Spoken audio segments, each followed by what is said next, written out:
네, 오늘은 시편 6편 말씀인데 이것도 다윗이 지은 시입니다. 이 곡에 대한 설명은 인도자에 따라서 현악 8번 줄에 맞춰서 불러라 이렇게 정해졌습니다. 이 뭘 뜻하는지는 못 들으지만 보통은 그 현악기 여기서 현악이라고 한다면 이렇게 줄이 있는 기타 같은 그런 건데 8개의 줄이 있어요. 그러니까 검은고나 기타나 이런 거. 그 중에서 8번째 줄이니까 그 8번째 줄의 음에 맞춰서 노래를 해라.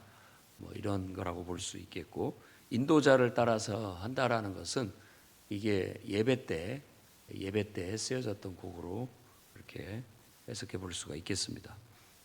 오늘의 이 시의 주제는 주로 그러니까 어떻게 보면 우리가 인생에 대한 애착 그리고 건강에 대한 간구 이런 것들이 담겨져 있는데 그것을 말하기 위해서 일단 가져오는 게 질병 그리고 죽음 이거예요.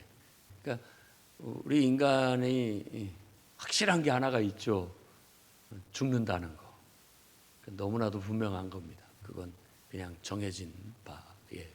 근데 대개 우리가 그걸 생각하고 산다면 좀 우울할 수 있겠지만 항상 그거 잊어버리고 살아가고 있죠.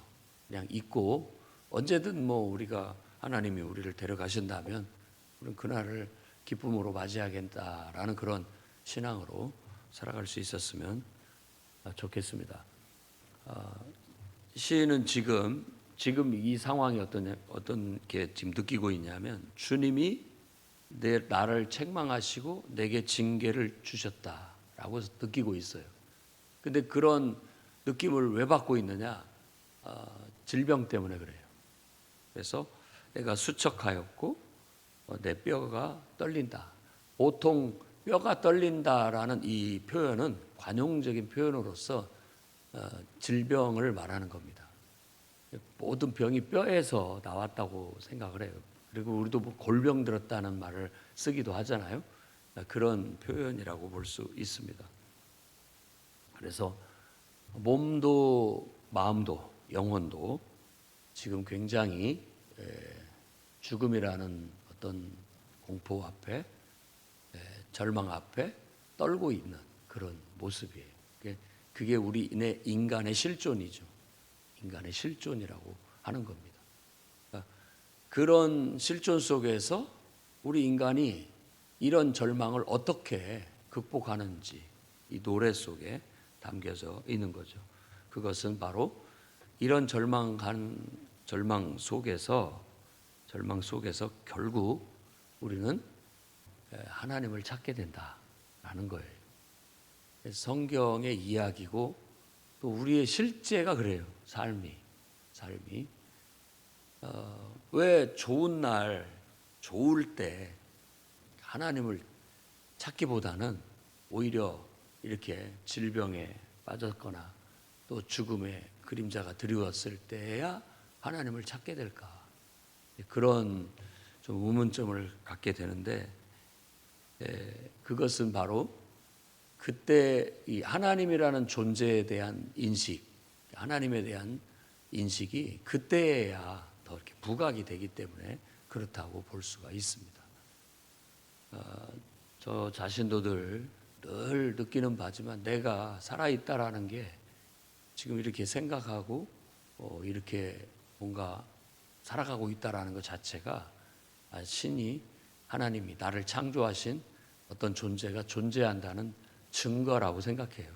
그러니까 다른 증명을 할 이유가 없어요. 내가 바로 하나님이 계시다는 증거죠. 내가 이렇게 살고 있고 이렇게 살아간다라는 것 자체가 나를 존재케 한 존재를 떠올리게 만듭니다. 그래서 그 존재 앞에 서게 만들고 그 존재와 하나가 되게 만들고 그 속에서의 나의 삶의 의미와 가치를 추구하게 만들죠. 그런 것을 구원이라고 해요. 구원. 그러니까 질병과 죽음과 절망 속에서 이렇게 벗어나는 신앙.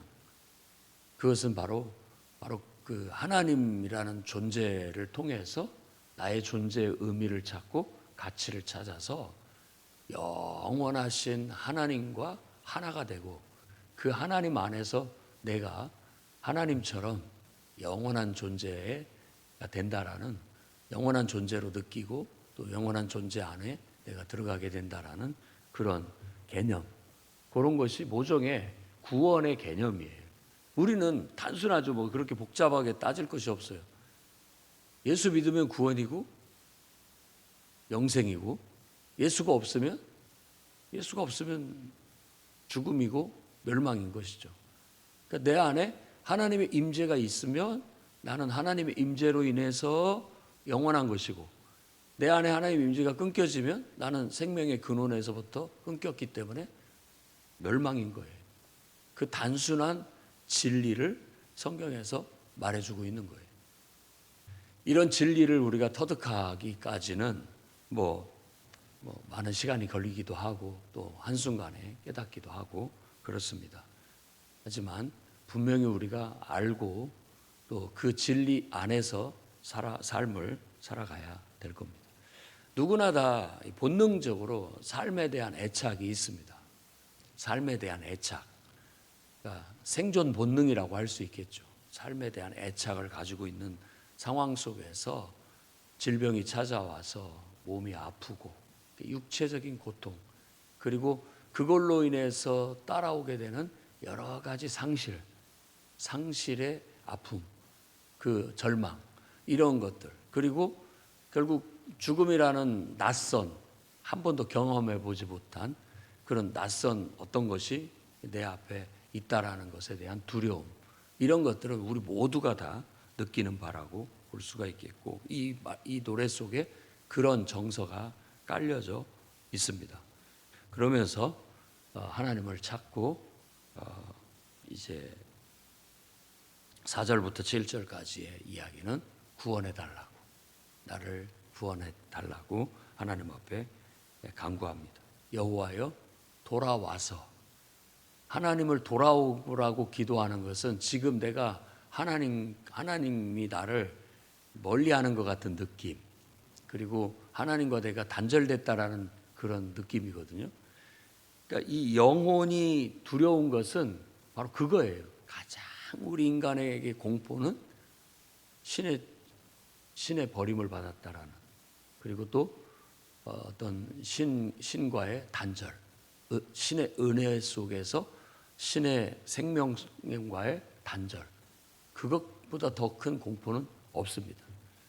그 비슷한 느낌이 항상 그 아주 갓난 아이가 그 엄마의 어머니의 품에서 젖을 먹고 거기서 안도감을 얻고, 그곳이 그 아이에게는 에덴 동산 같은 그런 낙원일 텐데, 깜빡 잠들어가지고 깨어났는데 그 존재가 없어요.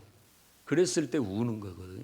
불안한 공포를 느끼고 어떤 엄마의 부재, 그걸로 인한 두려움과 공포, 그것 때문에 막 울고 더듬어 찾는 거죠. 그러다가 다시 그게 가까이 오게 되면 안도감을 얻고 또 편안함을 얻을 수 있는 그런 아이의 모습과 유사하다고 볼 수 있습니다.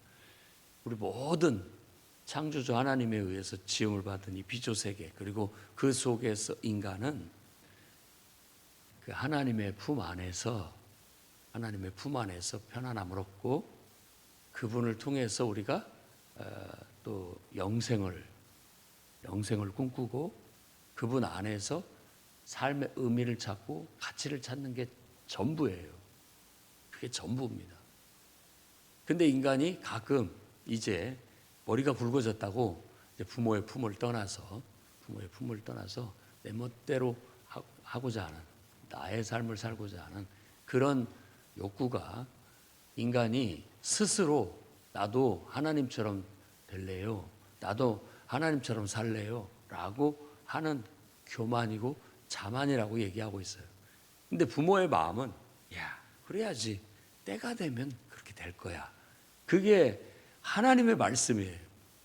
그런데 인간이 아직 때도 안 됐고 준비도 안 됐는데 예를 들어 한 5살에서 7살 정도 아이가 나도 아빠처럼 혼자 이제 살 거야. 이렇게 얘기를 한다라는 것은 그래 언젠간 너는 나보다 더 잘 살 거야. 그렇지만 지금은 아니야. 라고 말하는 거예요. 근데 아이의 입장에서는 할 수 있다라고 생각하는 거죠. 혼자 가서 나도 얼마든지 살 수 있다고.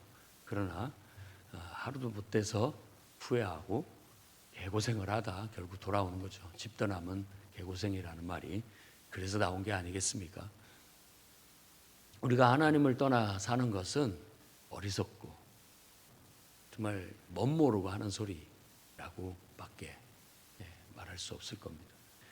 그러니 우리가 늘 하나님께 딱 붙어서 그분의 품 안에서 그분이 언젠가 때가 됐을 때 우리에게 신의 생명을 부여하고 또 우리가 그분의 생명으로 덧입고 정말 그분과 더불어서 왕노릇할 수 있는 그 준비가 됐을 때 그때 그냥 자연스럽게 그렇게 되면 되거든요.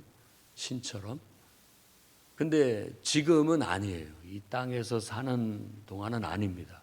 그것 때문에 지금 우리가 고난을 받고 있고 고통을 받고 있는 거예요. 그래서 어찌 보면 욥기서는 우리 인생이 안고 있는 그 고난, 고통에 대한 어떤 진리를 우리에게 말해주고 있어요. 그러니까 우리가 이 땅에 사는 날 동안에는 의롭든지 불의하든지 착하든지 악하든지 모두에게 고난은 비껴갈 수 없는 문제다라는 거. 그래서 그 모든 원흉이 누구냐? 하나님이냐? 아니면 사탄이냐? 아니면 나냐? 인간이냐? 이렇게 질문을 해보지만 부질없는 질문이에요. 부질없는 질문이고 다만 그 고난 속에서 우리가 하나님을 발견하고 그 하나님을 만나는 것 그것이 결국은 그 고난이 갖는 최고의 가치고 의미다. 그렇게 말하는 거예요. 그러니까 우리 인생 속에서 우리도 질병에 걸릴 수 있고 또 그 질병으로 인해서 죽음을 맞이할 수도 있습니다. 그런데 그럴 때 더더욱이나 모든 것들이 이제 단절되고 상실되는 속에서 마지막 남는 것은 나와 하나님이에요. 그러니까 어떻게 보면 갈수록 우리를 하나님 곁으로 이렇게 몰아가는 것 같은 느낌이 들어요.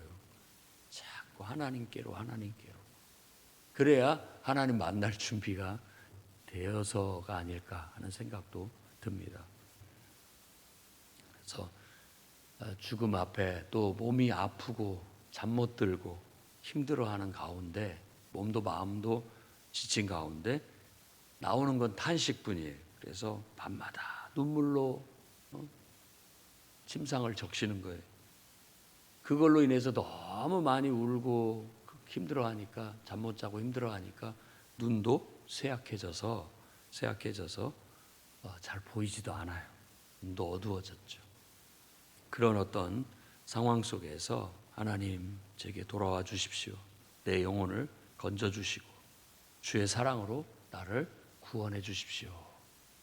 그러니까 그 상황에서 우리에게 이렇게 안정제나 또 진통제 노는 것처럼 하나님의 사랑이 하나님의 은혜가 내게 삶에 내 영혼에 진통제이기도 하고 모든 시름을 떨칠 수 있는 안정제이기도 하고 그렇다고 여겨집니다. 우리도 이런 상황이 닥치든 안 닥치든 항상 하나님 품 안에서 위로를 얻고 또 힘을 얻고 용기를 얻을 수 있었으면 좋겠습니다. 이렇게 기도하면서 질병과 이런 고통 속에서 우리가 느낄 수 있는 것은 뭐냐면 우리 죄에 대한 깨달음이에요. 죄에 대한 깨달음과 회개. 그래서 8절부터 10절까지는 이제 하나님을 통해서 하나님의 은혜를 구하고 하나님의 사랑을 구하고 하나님이 이 질병에서 구원해 주시기를 기도하는 가운데 자신이 죄로부터 벗어나야 된다라는 그런 깨달음을 얻고 죄를 물리치기 시작하는 겁니다. 악을 행하는 너희는 다 나를 떠나라.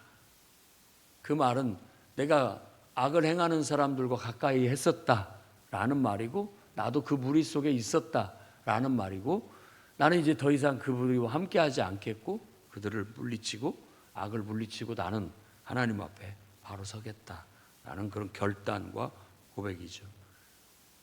이렇게 이런 어떤 질병이나 하나님의 징계 또 하나님의 책망으로 느끼고, 그런 속에서 우리가 자신을 돌아보게 되고 잘못을 회개하고 또 그동안 잘못 살아왔던 삶을 이렇게 청산하는 그런 계기를 갖게 됩니다.